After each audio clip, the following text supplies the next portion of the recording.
Hi. In this video, we're going to be learning both the G major scale and covering the G major review on page 6 of our All for Strings book 2. So this is number 6 and number 7 in All for Strings.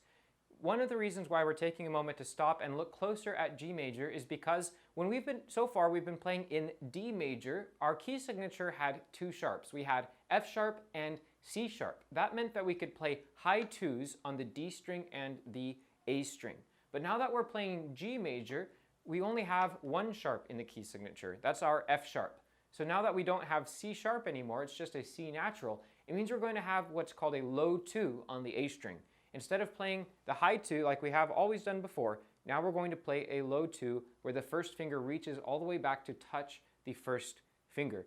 Now, to get it to touch the first finger, you might think it's best to just kind of let your hand hang over and then you place your second finger and kind of slide it back to the low 2 position.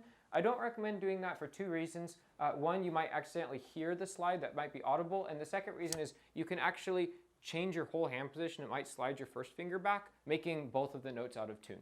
So the way to play the low 2 in tune is to have your first finger down where it belongs, and then have your second finger sit just above your first finger on and it slides down the nail. So it's like a water slide. You have it sit on top of the finger and just slide down into place. And if it's touching the first finger, if you can feel them squeeze together, that's how you'll know that it's going to be close enough to be in tune.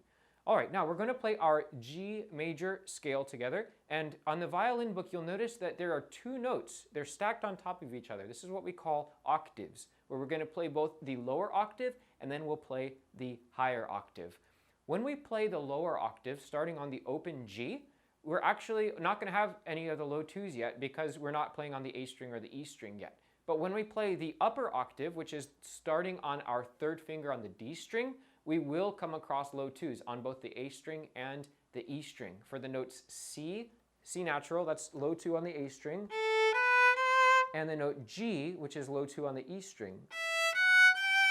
So what we're going to do to play through this is I'm going to play it the first time through the lower octave, starting on open G, and then we'll take the repeat and we'll play it the second time through with our third finger on the D string, making sure we get our low 2s. We're going to do this for both the scale and the arpeggios. Now, before we get into playing either one of these, I want to remind you that on both the scale and the arpeggios, anytime we're crossing strings, make sure you keep your fingers down. We're going to practice good technique with our tunnels.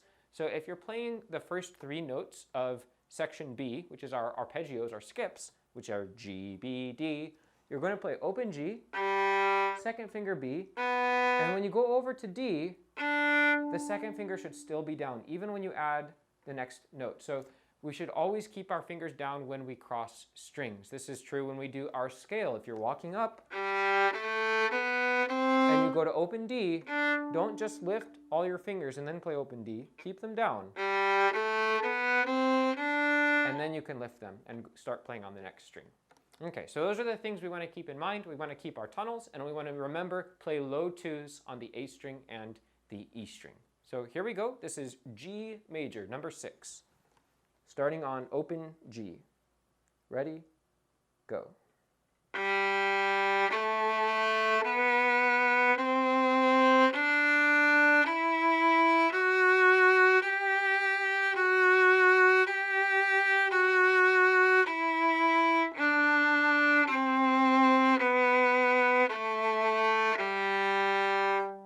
Place our third finger on the D string and we will play the upper octaves, the notes that are sitting on top, the low 2s. Ready? Go.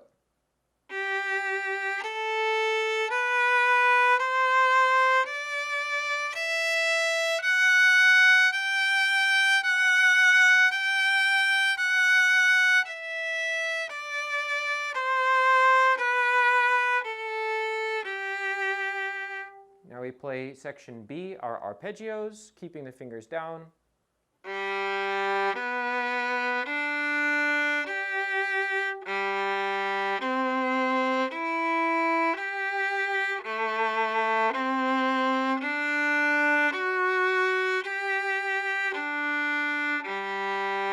Now we play the upper octave, starting with our third finger on the D string, with low 2s on the A and the E.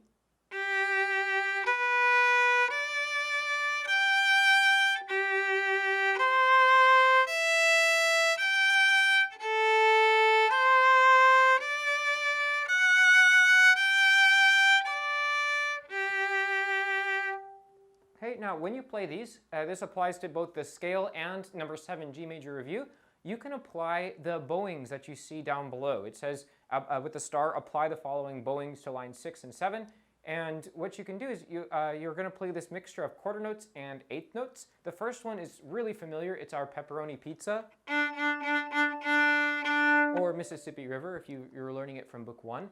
So we have this rhythm, and you can apply that to your scale. You can either play one whole rhythm for each note. So you could start on G and play,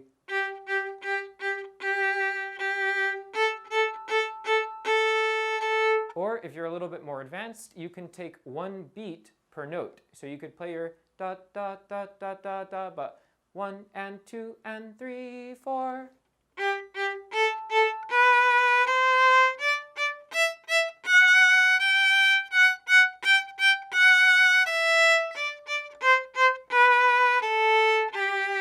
And you can do that with bowings A, B, C, and D. We won't go through all of them today, but go ahead and give them a try. And it's really, really good for making sure that you're having good bow distribution, using about half the bow on each of those eighth notes and a full bow on each of the quarter notes. Let's go over now to number 7, G major review. This one, it's the same pattern we've seen before with our reviews, where it's mini scales. We do a mini scale up, where we do 3 notes up and then jump back 3 notes up. And then once we make it all the way through the scale up, we come back down the scale with mini scales going down. So we want to keep good technique, keeping the fingers down as long as possible, using good full bows and listening for our intonation. Now this one, for violins, we're starting on open G, and it doesn't go into the upper octave to play the low 2s on the A and the E string. But just know that if you were to continue on and play on the A string or on the E string, those would be low 2s. So now that we're playing the lower octave, we only have to continue with our high 2s for now, but just be aware that that would be the case if you're going to play up higher. So we start on open G, G major review. 1, 2, 3, go.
Once you're familiar with this one, you can also apply the same bowings. So for example, if you wanted to play bowing C, where we have quarter, 8, 8, 8, 8 quarter, that one would sound like this.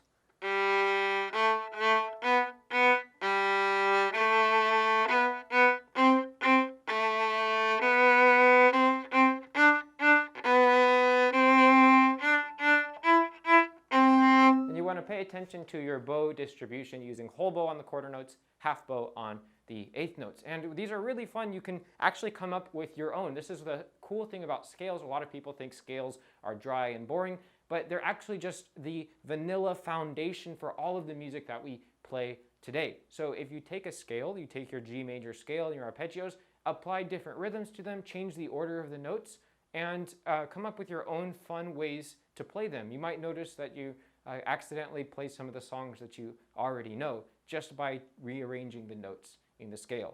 So go ahead and practice, have fun. Make sure that you keep in mind the main idea for this one, which is we are only playing F sharp. So our C's and our G's on the A and the E string are going to be low 2s. Keep them nice and low, keep the fingers down, and use full bows for a good tone. That's it.